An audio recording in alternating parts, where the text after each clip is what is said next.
I will absolutely enjoy this, because as any normal not 9-year-old, I absolutely despise Kwebbelkop. He is loud, obnoxious, and stupid, so this is gonna be great. 2021, 97.9 million views. April 2022, 8.5 million views. In the space of only 12 months, Kwebbelkop's viewership has fallen by roughly 90%. Nice. And honestly, it should stay there, or go even lower than that. I'm going to outline every single mistake made which has brought him to this unfortunate point. Now, to cut Kwebbelkop aka Geordie a little bit of slack, we need to specify that because he's a gaming YouTuber, some of this decline has actually been out of his control. We've explained in past videos that gaming YouTubers often have a very volatile career, as their view count is directly tied to the popularity of whatever game they happen to be playing. Ah, yes. This is a common misconception, by the way. This is not true for every YouTuber. Sure, this is true for a couple, and this is most likely true for people like Kwebbelkop, because there's a special category of YouTubers like Kwebbelkop, because these are people who literally try to make their videos as bright, as hyperactive, as much yelling as they can, because they are trying to attract children. Their primary viewer base is literally 6, 7, 9, 10-year-olds, and that is it. The moment the game that these kids liked slowly starts to fade away, if these people do not follow the trend of that game, the next game that these kids like, they're done. Because those kids don't care about his personality. In fact, most of these YouTubers don't even have an actual personality. All they have is just constant yelling and acting stupid. So they can't retain any audience that is not children. And if they don't switch to the next big game that children like, their channels just slowly start to disappear. You can already, by the way, see it with a couple of Fortnite YouTubers that got big in that era because they, had colorful videos with colorful clickbait thumbnails where they were yelling and being hyperactive. Fortnite dies off, they don't know what to do. Their channels slowly erode to nothingness. And this is what happened most likely to Kwebbelkop. You can see this trend when looking at Kwebbelkop's best month ever back in August 2019, when his channel would achieve a monthly viewership of 166 million. At the time, Minecraft was coming back into the mainstream, bolstering Kwebbelkop's content, whilst Fortnite was still in its prime YouTuber phase, giving him countless opportunities for fresh new videos. Oh my god. Obviously he jumped on the Fortnite hype train. By the way, I don't know Kwebbelkop from Fortnite. I know him from GTA. Because at one point, for some damn reason, YouTube just decided to flood my feed with Kwebbelkop videos, and I didn't even watch a single video related to GTA. And it's just Kwebbelkop. I press, do not recommend this channel, okay, tomorrow, Kwebbelkop again. So, at one point, I gave up and I clicked on his video, I watched 2 minutes of it, and I instantaneously hated the guy. It's his whole idea, his whole personality, his whole everything is just designed to bait in 7-year-olds. Disgusting. Since Geordie had no control over the popularity of these games, you might go ahead and call this an element of luck. However, almost everything else which was bringing in these 166 million views had been a result of Kwebbelkop's actions. For example, Geordie was a master at collaborating with other YouTubers. I'm a YouTuber. Okay, honestly, collaborating for channels like this, or for channels that do things that where collaboration is good, is actually quite fun. Collaboration most of the time is a way of easy success. But honestly, I don't expect our boy Sunny to go deeper. Sunny makes great videos, but Sunny's not the smartest of people, so I wondered how far he is capable of analyzing this situation. Because saying that someone is the master of collabs when your channel is about, GTA and shit, I think that's a little bit stretching. I want to know more YouTubers. I want to get to know all the YouTubers. I want my friends to be YouTubers or people that are doing similar stuff. This became most evident after forming a YouTube. The reason, by the way, why that works is because it always keeps your channel fresh. If you collab with, people constantly, it's not only you, but it's other people, and it's always fresh and interesting. YouTube trio known as Robust, which included Kwebbelkop alongside two other familiar faces, Jelly and Slogoman. Kwebbelkop No idea who these people are. explained that his first viral video with over 14 million views was him, Jelly and Slogo simply messing around on GTA 5. As their relationship strengthened, a video where Kwebbelkop simply met Jelly in real life for the first time gained over 12 million views. The trio were even picked up by PewDiePie's YouTube network Revel Mode, alongside Markiplier and Jacksepticeye, with the subscriber count of Kwebbelkop, Jelly and Slogo being the best piece of evidence for the success they'd find as a trio. Damn. But, as we all know, these things don't last, and they never last. So expect bad things. Ah, delicious bad things. These YouTube partnerships don't last for a long time, and they always turn into some kind of drama, usually. In addition to forming the Robust group, Geordie began dating fellow YouTuber Azzyland in 2016, with Azzy herself having a multi-million subscriber count at the time. Never heard of her, by the way. But I have heard that he did have a girlfriend that did look good. And yeah, she looks kind of decent, you know. Nothing to scoff at. But is anyone surprised that she's a YouTuber? Because people like this can, obviously, their only chance is other YouTubers. Normal people completely off the menu. Meaning that they could collaborate on various different videos, providing further growth. Oh no! Oh no! Okay, tip to anyone. Do not work with your family, because the moment you start working with someone, it's over. It's no longer it's no longer a family thing. It is so often when working with someone who is your friend ruins the friendship, because work needs to take priority in a lot of situations. So yeah, they 100% broke up. Both for each creator. Yet the overwhelming driver behind Kwebbelkop's extreme viewership was without a doubt his laser focus on the content in combination with an unwavering work ethic. Sure. After beginning his channel, Geordie made a commitment to... Bruh, look at this. It's not even... It's not... Oh my god. It's not even different clickbait thumbnails. You know, the red arrow, a classic. It's just two different faces.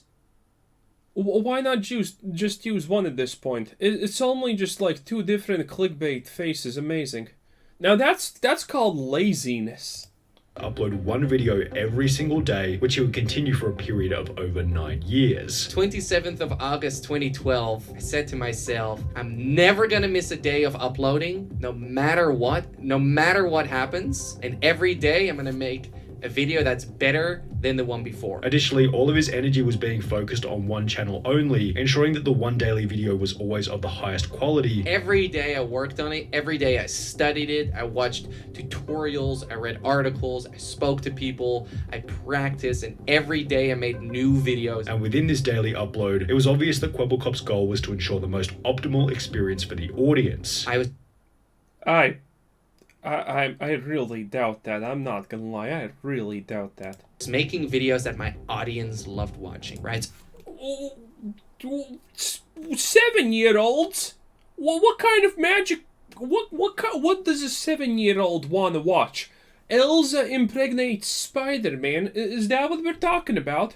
So I asked myself, what does my audience love the most? Each of those clips from Kwebbelkop's discussion on the Watch Time podcast also displayed just how the millionaire Minecraft player Kwebbelkop interview. Yeah, I'm sure that was great. Switched on he was in terms of personal development and the correct attitude required in order to grow a successful YouTube channel. Okay, this personal development and correct attitude for a YouTube channel is absolute bullshit.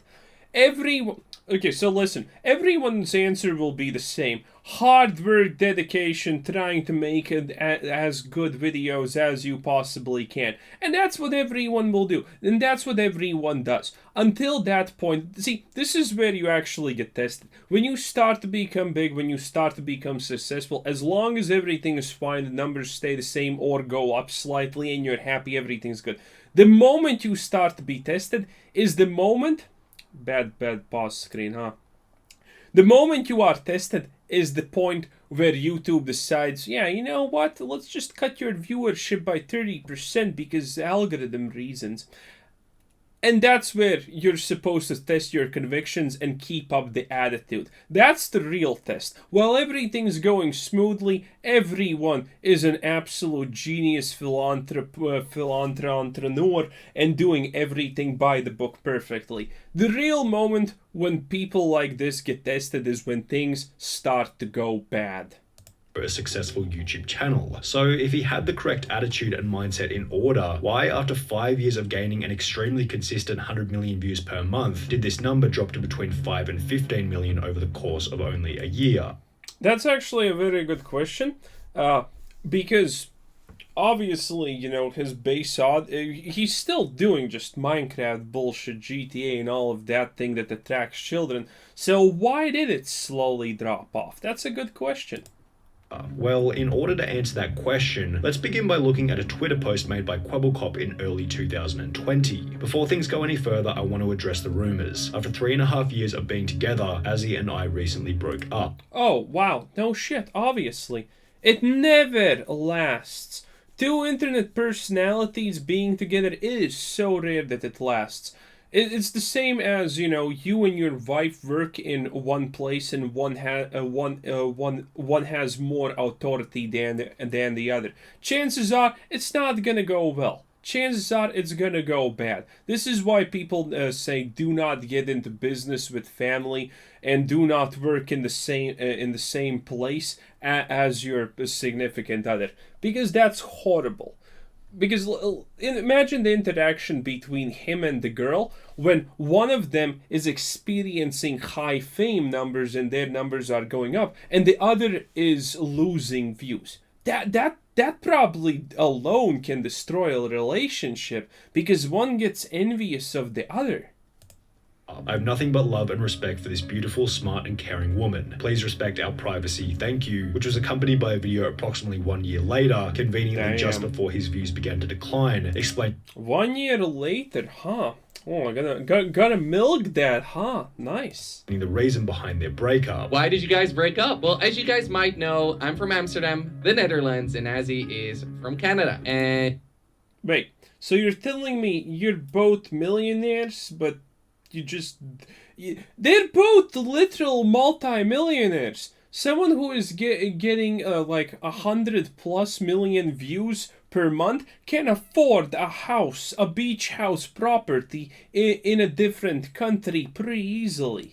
And it was a long-distance relationship. Once the honeymoon phase was over, we realized that we're two people from completely different places. However, it would still be a little far-fetched to blame Kwebbelkop's decline in viewership on nothing but this separation. Sure, he had one less person to collaborate and make videos with. However, if we take the date of Geordie's separation and... Yeah, I'm not gonna lie, I think Sunny's like 100% off for the collaboration shit. Announcement March 2020 and placed alongside his view count at the time, he actually went up in views after breaking up with Azzyland. Of course, that's actually kind of to be... that is not the most unexpected thing. And this is why I'm saying Sunny's not the smartest cookie in the jar. The reason... So, when something like this happens, because I'm assuming the girl was not obviously trying to farm a bunch of 7-year-olds to click the subscribe button of her channel, right? That's my assumption, at least. If they were different content creators, that means that, most likely the girl or most likely the dude influenced the other channel to do things differently than they already were doing all that time. And if that influence is not something that is good for the channel, then yeah, you're gonna lose a little bit of that average viewership. And it seems like she most likely influenced him quite a bit, because most likely after she dumped him or he dumped her or whatever, no one cares, he started doing more of the thing that was previously making him successful. Thus this line exists.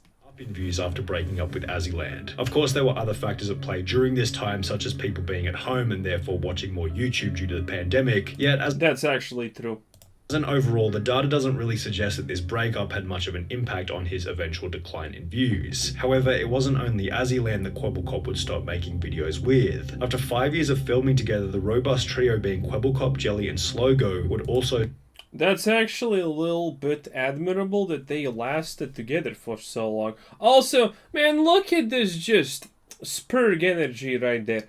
You know, all three of these people are absolutely 100% dominated in the YouTube analytics by the 8 to 12-year-old group or whatever. Like 95% of their audience is probably underaged. Slowly disintegrate. Instead of playing with Geordie, who was busy making various reaction videos, reacting to the funniest superhero animation. Wow. Well, react video. Okay, so here's the yeah. I understand now. I understand why it slowly started to decline. Well, actually, maybe not, because it's still clickbait. It's still colorful, and he's still probably yelling. But at some point, the yelling has to stop. Jelly and Slogo replaced him with a different YouTuber by the name of Craner, which was noticed by fans on Reddit. No, wait, is he saying that he did alone these reacts, or with some... I understood that they meant with a guy, but okay, this is different in that case. So, to do react content to a certain degree, you have to actually have a personality that is entertaining. Sure, for a couple of kids, the yelling is still gonna work, and hilarious laughter and blah blah blah, but... If at any moment he stops the yelling and making content that is still for the kids, he literally has nothing left. Because what do you think is his personality? I'm an obnoxious fucking twat. That's his personality. Not a lot really to farm there, you know? Slogo replaced him with a different YouTuber by the name of Craner, which was noticed by fans on Reddit. The last thing I remember was that Kwebbelkop was playing Minecraft with Jelly and Slogoman in Robust Town. Now everything has changed. Jelly and Slogoman replaced Is Craner gonna be this magic villain who destroyed the trio from the shadows? Kwebbelkop with Craner in a new Minecraft server. Kwebbelkop made his own solo play, and right at this moment he's only doing reaction videos. What is going on? Anyone got the... Yeah, doing reaction videos. Obviously, if he's not constantly yelling and those reaction videos are not about Fortnite and Minecraft and GTA, he's obviously experiencing a decline. The explanation for it? Why is he now not playing with his friends anymore? Why isn't he playing games anymore? Is he going to maintain it like this, or will he come back to his own self again? First he took down the vlogs, but then he stopped playing with friends. As this became an increasingly common discussion in Geordie's comments section, he'd upload a video titled Why I Left Jelly. Well, look at that. That's pretty good. I like that. And Slogo, explaining that as a result of making video after video with the group, each of which following a similar narrative, Kwebbelkop felt as though he wasn't growing due to a lack of creativity. I saw that... Oh, yeah. Okay. This is the classic YouTuber trap. This is so this happens to a lot of people. This happens also to celebrities, by the way. You know, all those celebrities that suddenly are interested in politics because, you know, they are just so much more than the movies they were a part of. This also slowly happens with most YouTubers. They start to believe that, you know, they are meant for bigger things and so on, that they're smarter than everyone else. I mean, like, fucking look at Asmongold. The guy literally thinks he's a genius at this point. That my creativity was running out. I was just doing things with the group. I was going into that direction. I realized that I stopped growing as a person and that I just stagnated in life, and it was just... I don't think he has ever grown as a person. I don't think there's a lot of a person there, honestly. Doing the same thing. Geordie also explained that at around the same point in time, he'd become depressed, which made him feel as though he was holding the group back. I ended up getting a depression, which I've never, ever, ever said anywhere publicly, but look at those whitened teeth, by the way. Damn. It was also holding them back because I couldn't give them the energy that they needed to make these videos good. And as a result, he began to participate in fewer and fewer recordings. It wasn't a clear-cut, bye guys, see you tomorrow. And instead it was me joining less and fewer and fewer and fewer recordings. From this point onwards, Kwebbelkop was no longer making videos with the group, which had helped him to become so successful in. So sad. So sad. By the way, leave in the comments, does any one of these people have accusations of playground enthusiasm? Because that happens a lot with these channels. Like, I mean, I would not, I have no idea who they are, and it's a speculation, obviously, but I would not be surprised. in the first place. He then began to collaborate with a new YouTuber going by the name of Tiger, yet this would also end in another bit of drama. Wait, I think I have heard... I don't know the details, but I think I have heard that there was drama between Kwebbelkop and some dude. Was this him? Me and Kwebbelkop got into a fight, and after this fight I was pretty much left with nothing. Kwebbelkop found Tiger when he was still a small YouTuber, and while the details aren't public, it seemed as though Kwebbelkop offered guidance and growth to Tiger in exchange for part or full ownership of the channel. Oh, that's actually strangely smart from someone like Kwebbelkop. Because, you know, let's be real here.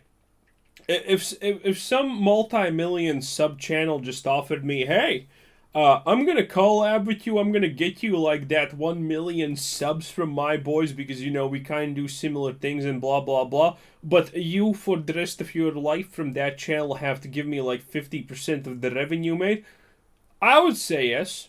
Most people would say yes, because that is so good. That is an extremely amazing deal.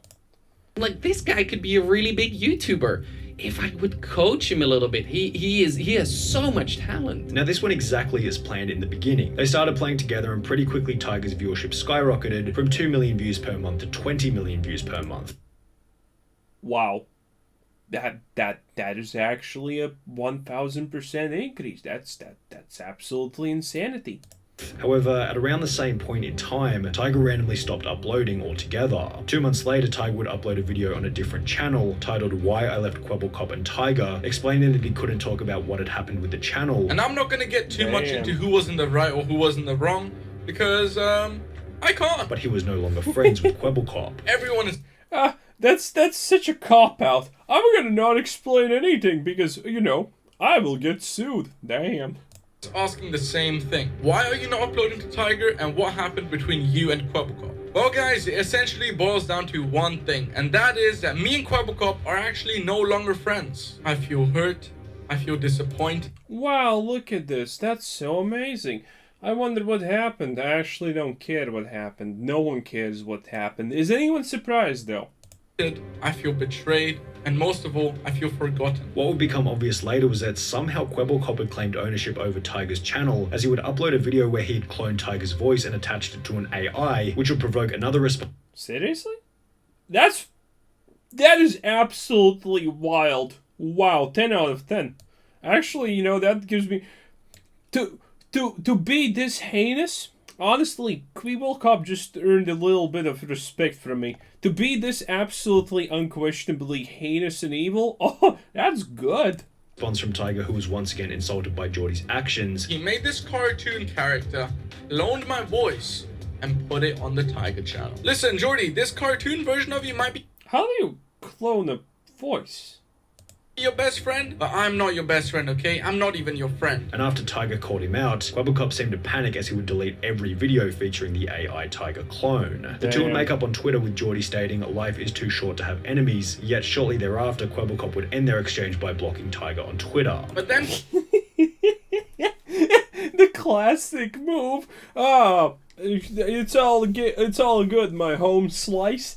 And bam, blocked. Oh, that's just a classic. That's too good. for some reason, my man decided to block me. But you know what, man? I don't care. What's most interesting about this whole interaction is that it correlates perfectly with the point at which Kwebbelkop's views began to decline rapidly. However, Correlation does not mean causation.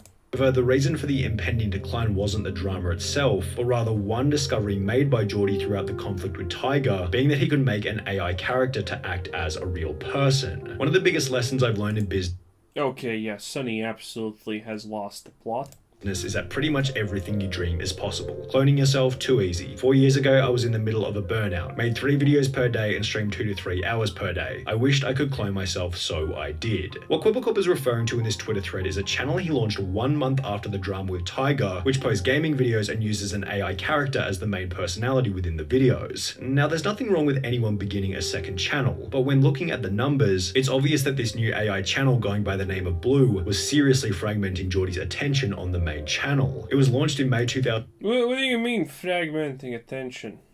2021 and began to do 4 million views per month instantly. Yet if we look at the Kwebbelkop channel, May 2021 was also the point at which his viewership declined from an average of 100 million views per month to 60 million views per month. Yeah, absolute bullshit. The fact that he has a second channel does not mean that the viewership is declining.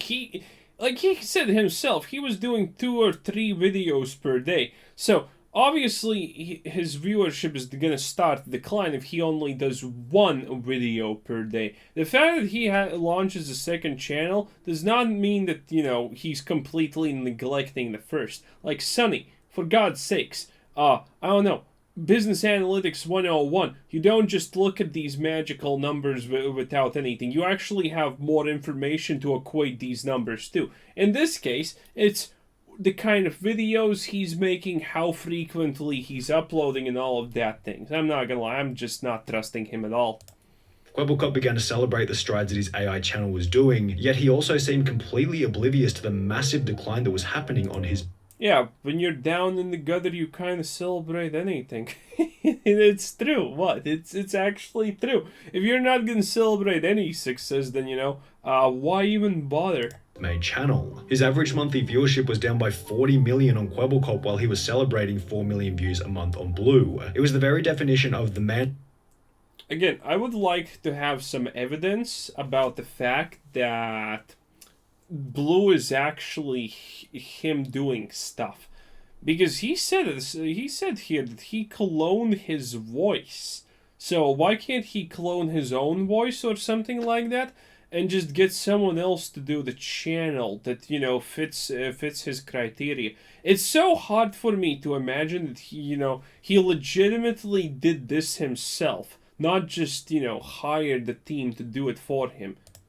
And who chases 2 rabbits catches neither, and this decline on the main channel brought about further changes, which would ultimately make things even worse. Kwebbelkop would upload a video titled My Most Important Video with I Quit in the thumbnail, explaining... Oh, beautiful. That he was no longer enjoying YouTube. I'm having a hard time being creative. I'm having a hard time having fun in my job. I'm having a hard time sleep. Yeah, because you literally got older, and you got old to the point that, you know, you don't want to waste your whole life just yelling and entertaining 7-year-olds, you know? A lot of people do grow out of being clowns. And after that, he kind of slowly comes to the realization, wait a minute, I'm barely a functioning human. All I do is just yell and make a fool out of myself. I got literally nothing else going for me. I'm always worrying about YouTube, always thinking about YouTube. I'm not enjoying it as much as I was before. Before going on to state That's completely normal. that after 10 years he was discontinuing the daily uploads. That's why after 10 years of making daily videos, I quit. I quit making daily videos. Kwebbelkop would finish the video by stating that starting from today, he planned on making top quality content that the audience wanted to see. Starting today, from now on, you can expect my next video to be top. A turtleneck? What kind of children want to see him in a turtleneck? Oh my, yeah, no wonder he's declining. Notch, to be really flipping good, to be exactly what you want to see. Yet the first 3 videos posted in the days that followed were him bragging about his $10,000 $10,000 dog, wow. dog, and him Also, bragging that's a about his short, custom by orange the way. G-Wag, That's also and short. him bragging about his 7.5 million. That's not a short, at least. Okay, so, yeah. People really, by the way, like it when you literally brag about how much more money you have than everyone else. You know, just throwing it out there. A perfect strategy, if I so say so myself. You know, everyone wants to see how much of a millionaire you are and how you can afford something that equates, I don't know, 3 months of work for any normal person to just buy some kind of dog that most likely you will not treat well. Yeah, that's gonna work out tremendously. $1 penthouse apartment. Welcome to my $7.5 million penthouse tour. Let's see if this video can hit 100,000 likes. And it's just like, why would you post this, dude? Not only have you stated in the past that you apparently don't do YouTube for the money, I don't care. Again, that's literally something everyone says while everything is going fine. The real challenge of the YouTube becomes, when you were at the top, but now the decline starts because something has changed. That's when you are tested for real. Care about making an extra buck on YouTube. I don't care about the money. I really genuinely do not do YouTube for the money. But do you really think the audience wants to open up the YouTube app and instantly see something that makes them feel inferior to you? Do you think new viewers on your channel want to open up the video Oh, by the way, yeah, that's a good point. Kind of section and see one video saying I quit followed by 3 videos talking about how rich you are? Do you think it's That is hilarious, though. Oh, look at that David Dobrik. He's a lovable character. Didn't he do something similar? just a coincidence that David Dobrik got cancelled in the same month that he posted his brand new multi-million-dollar house to YouTube? When you invite envy into the life of... Dude, I never understood how anyone could like David Dobrik in the first place. He's like the same level as Kwebbelkop, only he yells less.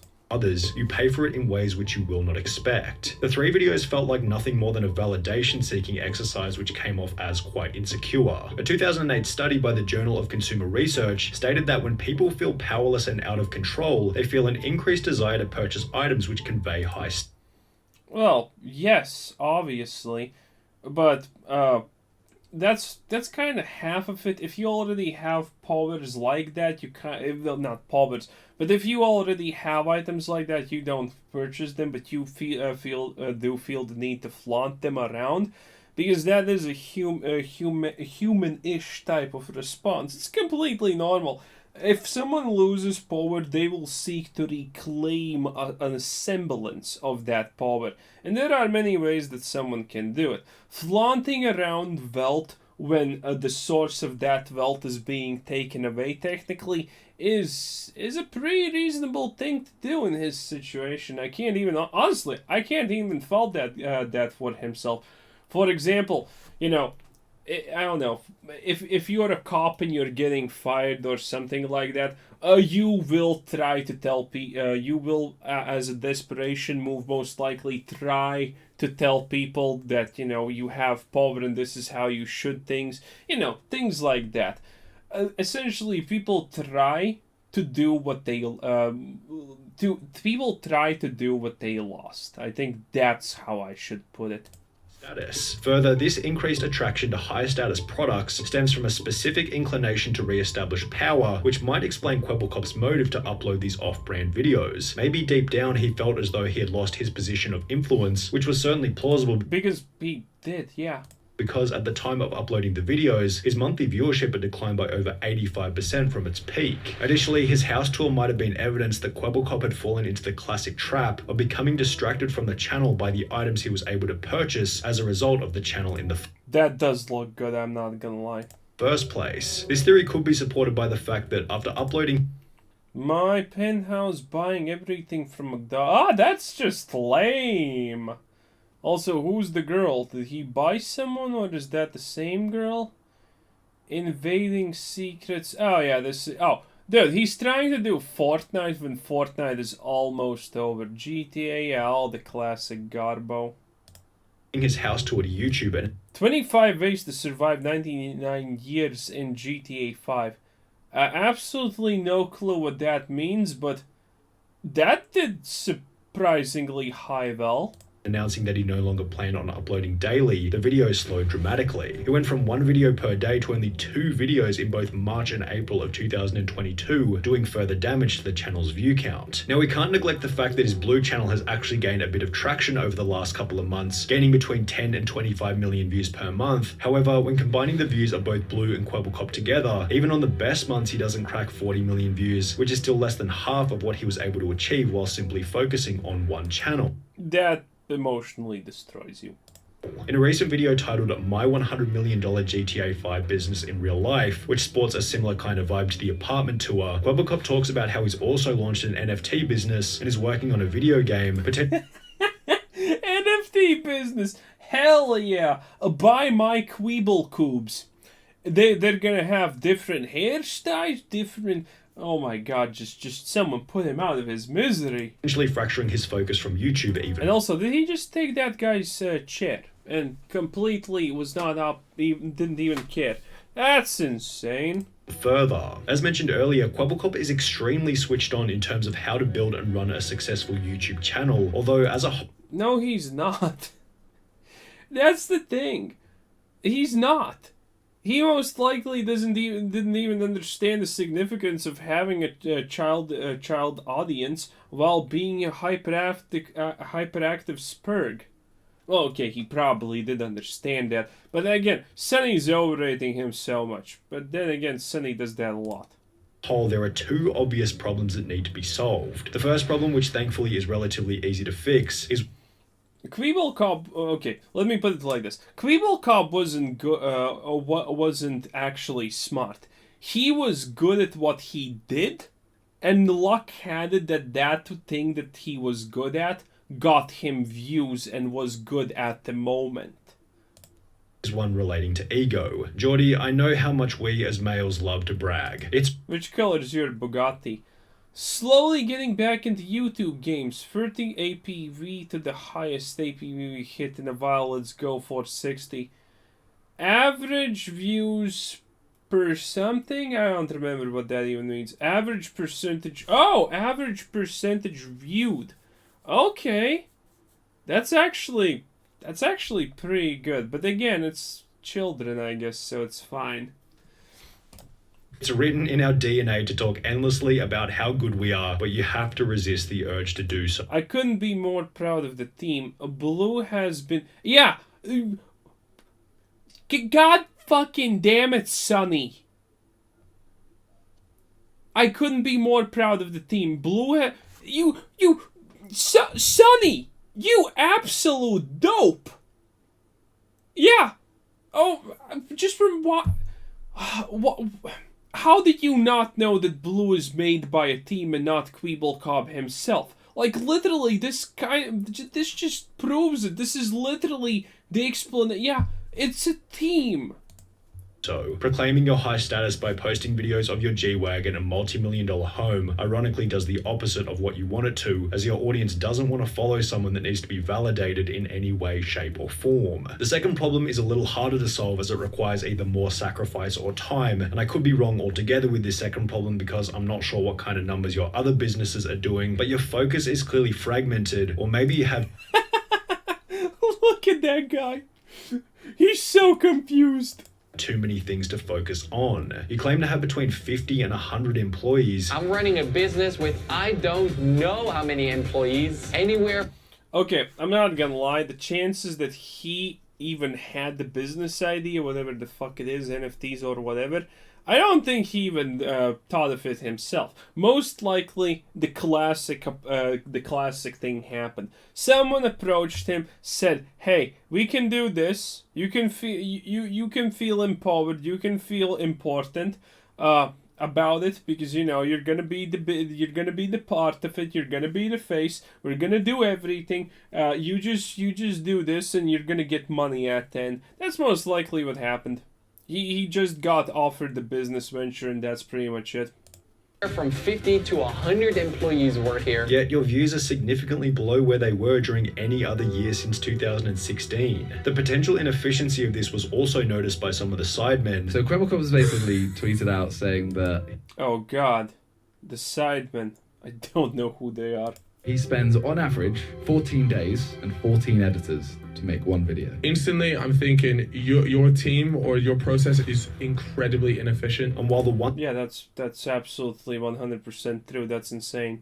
step back for two steps forward mentality is a great thing to have, something feels off with the numbers. Maybe you're just bragging about employing way more people than you actually do, and if this is the case... I'm not gonna lie, it probably kicks ass working for the dude.